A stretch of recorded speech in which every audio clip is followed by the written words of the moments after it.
Hello and welcome. So, one of the best additions to Gran Turismo 7 has somehow become even better.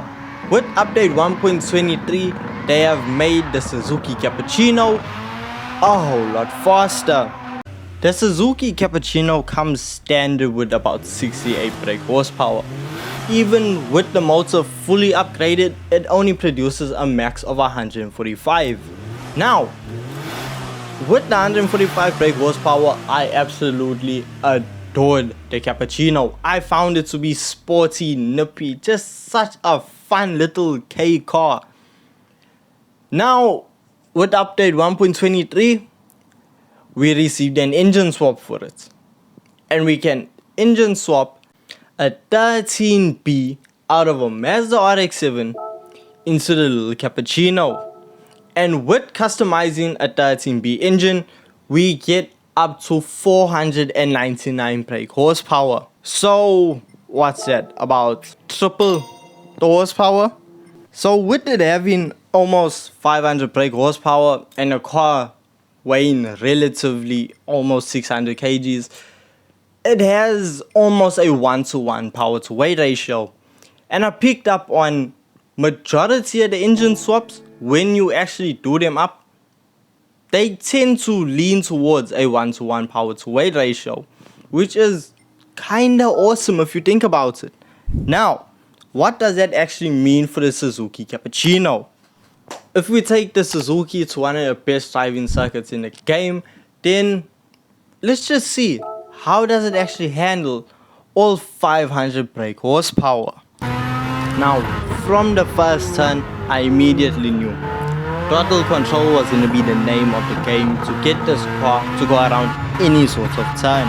Please excuse the horrific driving that you are about to see. I don't know why I was trying to push it so hard and I was just not handling the vehicle at all. But I was just pushing it to see how far it could go, and I reached the limits multiple times. So this is the vehicle with no aero on it, no adjustable anything basically. So this is just chucking in the motor into standard suspension and just sending it on its merry way to see if it can actually handle it. And no, it cannot. So after fighting the Cappuccino for a little bit longer, I came to the decision of I'm not going to make her around this lap. This is not going to be a good representation of what the car can actually do. So it's time to go add some aero bits to it. And yet another reason why I needed to add some aero bits to it was because it turned into a plane. Yes, this car actually lifted up off the ground, similar to the 1200 horsepower S13. So after adding the aero parts, the only thing to focus on was the aerodynamics. Now, we had to put the downforce higher in order to suffer on top speed, but to get us around some turns. Now, with us suffering from top speed, I did adjust the gear ratio because I saw the car was redlining and it had a lot more in it. By the way, I do not recommend copying this tune because I had no idea what I was doing. I was just trying to make it go around some turns. If you are looking for some tunes in Gran Turismo 7, I do recommend checking out The Rocker.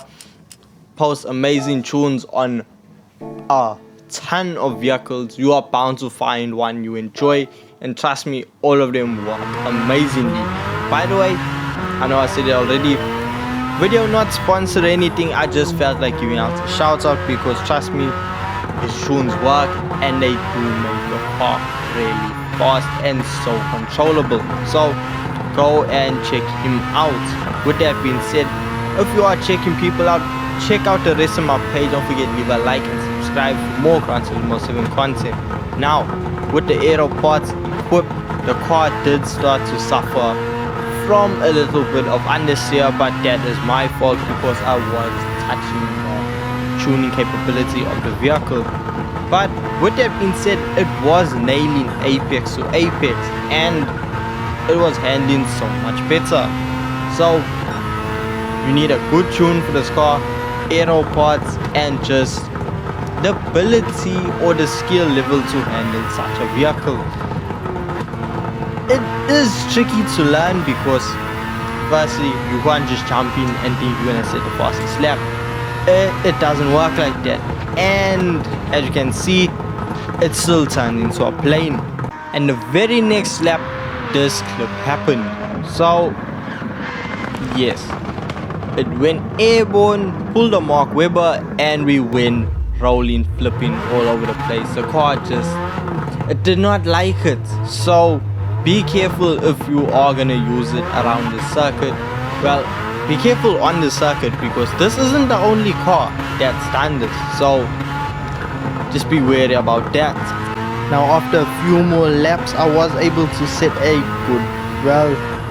decent time. So I set a 1 minute 42 second lap around the circuit, and no, it is not the fastest. So if you do want to use this car practically and just drive it well or make it easier, detune the engine. If you fully max it out, put a power restrictor on, add a weight ballast, and just detune the vehicle, because at its current limits, if you push it with no traction control on, it is a nightmare. However, what you're about to see is a race that I did manage to do. The Japanese Clubman Cup 550. So it has a recommended performance points level of 550 points. So the Suzuki maxed out produces 598 performance points. Now, it is more powerful or a higher rating than other vehicles in this event, but trust me, with it being fully maxed out, I have not yet tried it around the 600 events around Tokyo Expressway. Apologize for just like cutting into their mid-sentence, but yeah, this event, the car was basically overpowered. It had a lot more power compared to any of the other vehicles in this event, but the handling was questionable. Now that's where the AI might have picked up a little bit of ground, but as you can see, the car's handling the event, or the car is just handling so much better now that it actually has traction control on. And you can see from the traction control light on the HUD, it is going crazy.